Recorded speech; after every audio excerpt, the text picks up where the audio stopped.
why there's a strong group in over there and here. Us to say, you can't trust boss man. Boss man, oh my goodness. Boss man speak with forked tongue. Yes, he do.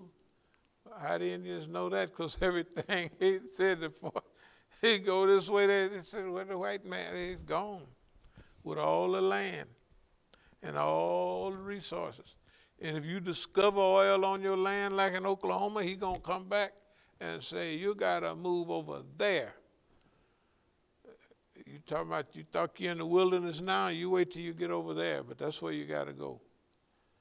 And if you go over there and find gold or some heavy metal that they need, they might put you out where they didn't even know about uranium and stuff. It's a strategic metal, right? They didn't know about oil. They said, oil, oh, great. They didn't know about that, but now it's worth everything in the early 1900s. Then they said, no, you go over here, then you go over there, the Indians, that is. It happened to be uranium over there. Out in Nevada and all them places. They said, oh, yeah, shit, y'all gotta go, man. No sirree. But boss man, you just moved us over. I don't care what. Uranium. You know, think about it, out in Nevada, all out there. You don't find them finding uranium around these cities and on the east, right? It's all way out there in the west where the Indians was. So boss man is a liar. And it's not that he could help it either. Yes, any more questions? Yeah, well, one of the brothers sent you a message through Messenger, and it was just a video recording, but the guy was basically saying, to summarize, that, you know, the COVID pandemic isn't real, and that it's kind of a beta test, so to speak, for testing algorithms and AI and things of that nature. I guess he said he wanted to send this to you, wanted you to see this. So I'm just kind of summarizing it. I don't know if you wanted to put any commentary on that, because I know that's a view as well that's out there, that this is all psyop, you know.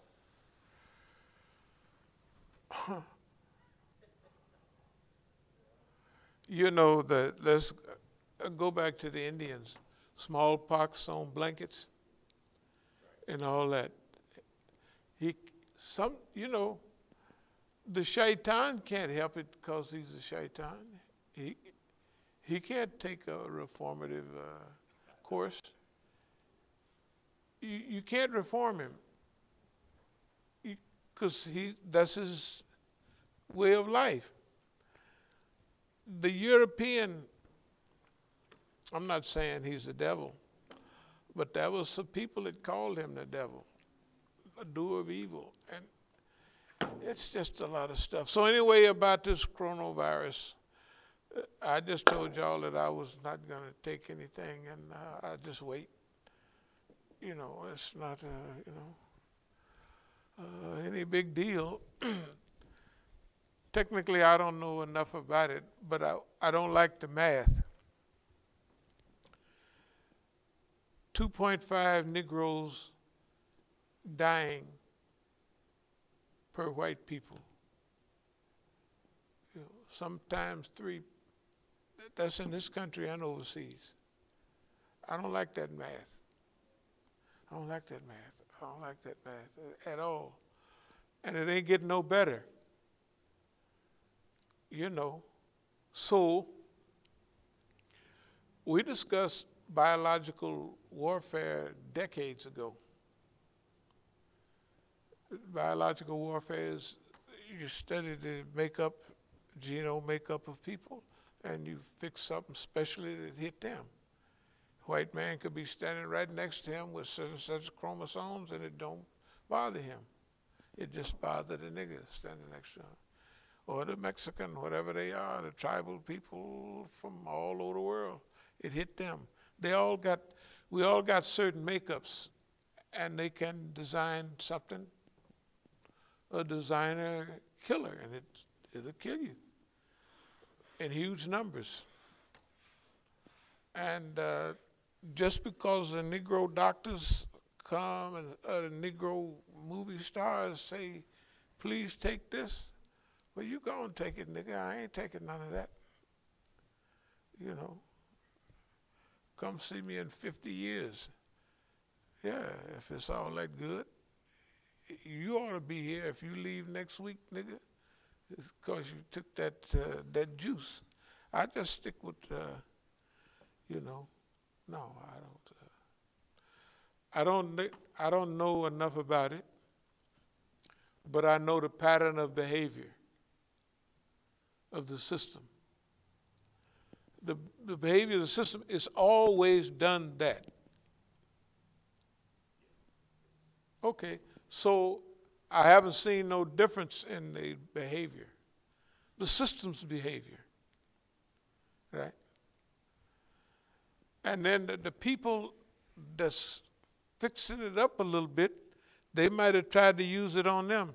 They might have tried to use the Chinaman killing thing, but the Chinamans jumped on it because they getting up there. And they might have been mad. They call it the Kung Fu Hung. And all the Chinamen said that stuff wasn't here. Y'all brought it over here. So you gonna believe the Chinaman started this and the white man was over there? Bull crap. You think I'd believe a Euro before I'd believe a Chinaman? I mean, right? I'm sorry. I mean, I'm just, some of this is historical, and it don't always have to add up for it. There are certain biases that people have that are not analytical, or they don't come out.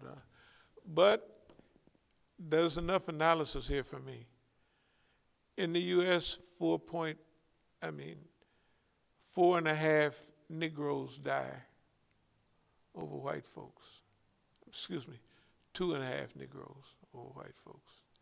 And some atmospheres, and in Europe too, the Negroes over there are falling out fast. Some areas is 4-1. So I'ma just watch out, you know. Yeah, that's all I'm. There was another brother sent a video.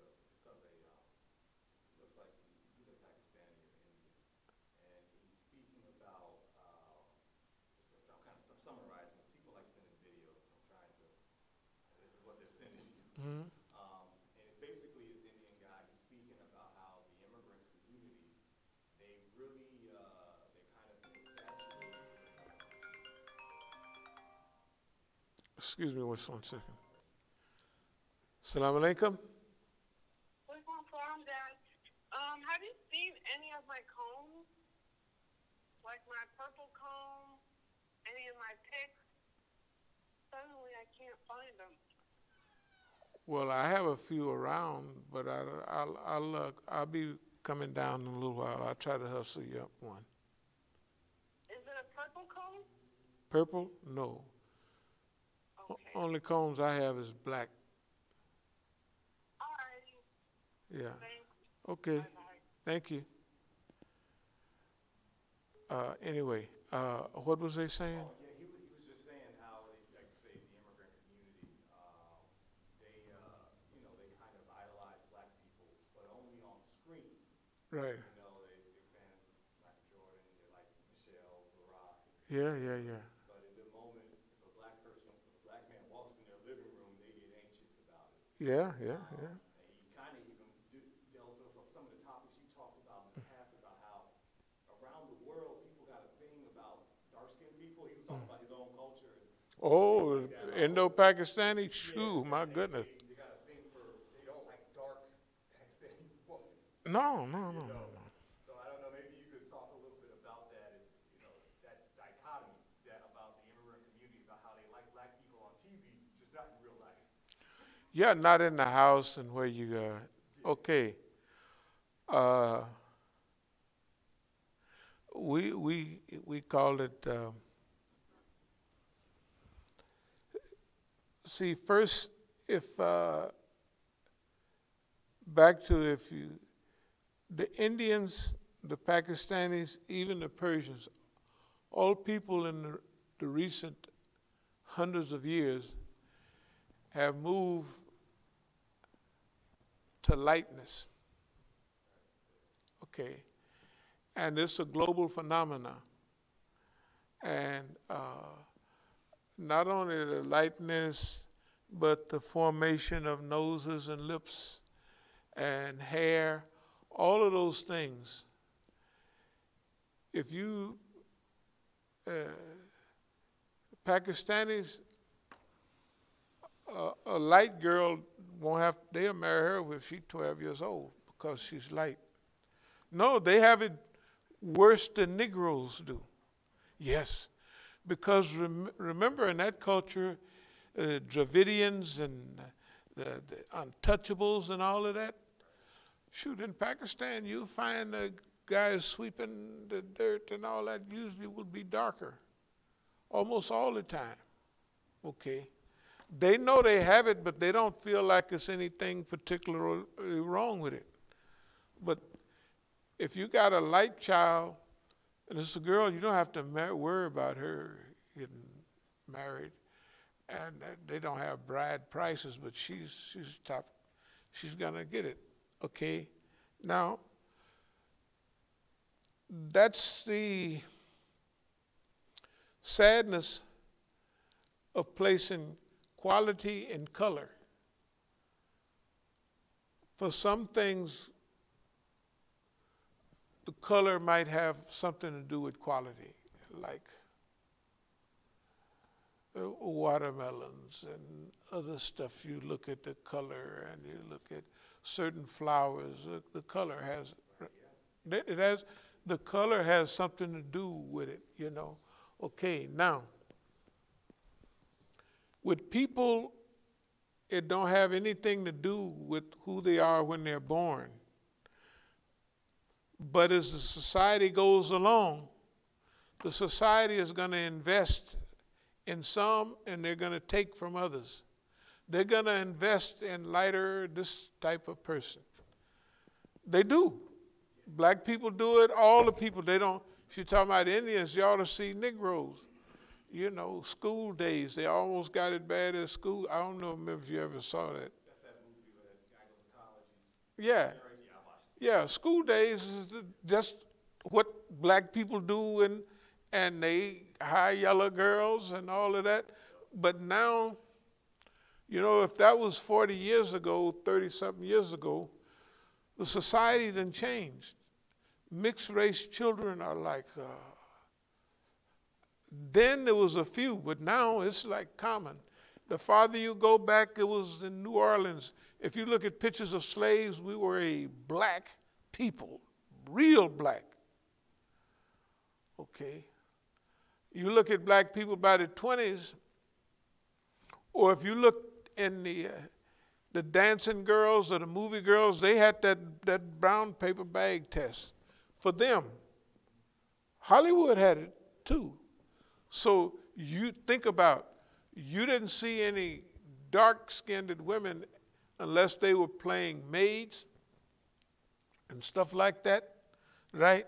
But you didn't see black women playing normal roles. The black women would be definitely in a servant role and a beauty queen, and she's playing a nice-looking black people. They didn't have no dark women playing those roles back in the 50s, 60s, 70s.